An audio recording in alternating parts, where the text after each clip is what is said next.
Samantala, nakatakda ngayon pong bilangin ang higit sa 100 Certificate of Canvass ng Commission on Elections na tatayo pong National Board of Canvassers. Kunin natin ang live report ni Mean Corvera. Mean. Alex, nagpapatuloy ngayon ang canvassing ng National Board of Canvassers para sa mga boto, para sa mga party list representatives at ang mga nanalong senador sa katatapos na eleksyon kahapon. As of 6 p.m., umaabot na sa 13 COC ang nakanvas ng NBOC, kabilang na dyan ang sa local absentee voting, Ifugao, Baguio at 10 mga bansa. Commission on Elections and Bank with Chairman George Erwin M. Garcia presiding. Nag-convene na ang National Board of Canvassers para bilangin ang resulta ng isinagawang midterm elections sa buong bansa. Ang NBOC ang magbibilang ng mga boto para sa party list group at mga senatoriables. Aabot sa 175 na mga Certificate of Canvass ang kabuang ika-canvass, pero 30 lang sa mga ito ang bibilangin ngayong araw. Kasama na rito ang local absentee voting, 82 mga probinsya, 26 na mga highly urbanized cities at resulta ng overseas voting mula sa Asia Pacific, North and Latin America, Middle East at Africa, kasama na ang Europe. Yang bayan na yan, ipapadala yan, isyon yun lang mga presinto. Kasi ito ang source. So ngayon yung PBOC, kung meron siyang, sabihin na po natin, 20 canvas.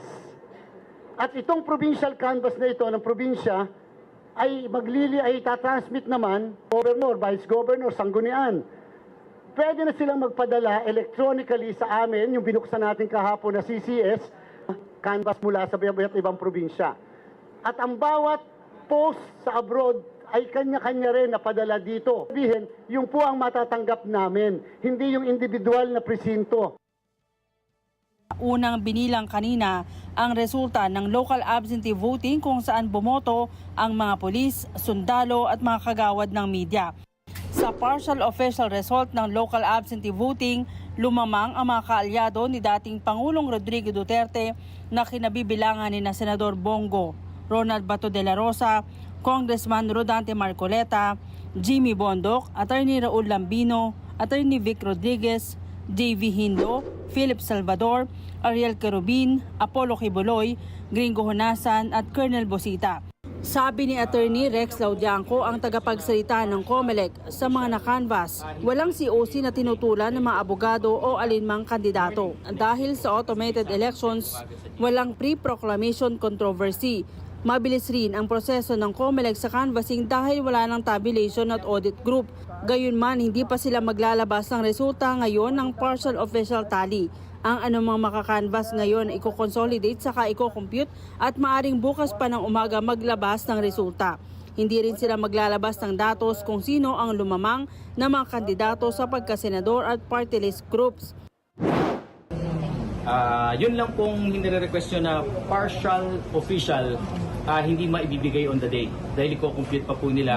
Dahil sa mabilis na proseso, sabi ng COMELEC, posibleng sa Biyernes o Sabado, maiproklama na ang mga nanalong kandidato sa pagkasenador.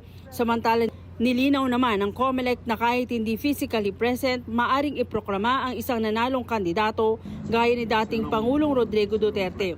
Simboliko o seremonyal lang ang malimit nakikitang proklamasyon kung saan itinataas ng Board of Canvassers ang kamay ng nanalo sa halalan. Alinsunod sa batas at mga patakaran, maipoproklama ang winning candidate kapag nilagdaan ng Board of Canvassers ang Certificate of Canvass at Certificate of Proclamation. Sa sitwasyon ni Duterte, DILG niya magsasabi kung sino naman ang manunungkulan sa Davao City kung hindi magagampanan ng dating Pangulo ang kanyang mandato dahil nakabilanggo sa the Netherlands. Kaya po napoproclaim na wala siya eh. Hindi naman po yung proclamation ceremonial po yun. Ang proclamation mo is the issuance and promulgation of the Certificate of Canvass and Proclamation. Sa DILG, ang jurisdiction po ng Commission on Elections, i-proclaim kung sino ang nanalo sa eleksyon. At kung sino yung nanalo, siya yung nakakuha ng pinakamaraming boto sa posisyon na ito. Wala po tayong natatanggap na order from any court or from the Commission na hindi dapat mo-proclaim. Next, Your Honor, City of Las Piñas. Alex, wala pa raw kasigurahan kung pagkatapos na mabilang, yung 30 COC ay hihinto na muna ang NBOC ngayong araw at itutuloy bukas. Hindi pa raw yan sigurado dahil hanggang ngayon mabilis naman daw yung kanilang ginagawang bilangan at sabi ng COMELEC wala pa silang natatanggap na anumang reklamo mula sa mga abogado ng mga kandidato o partido hinggil sa kanilang ginagawang canvassing.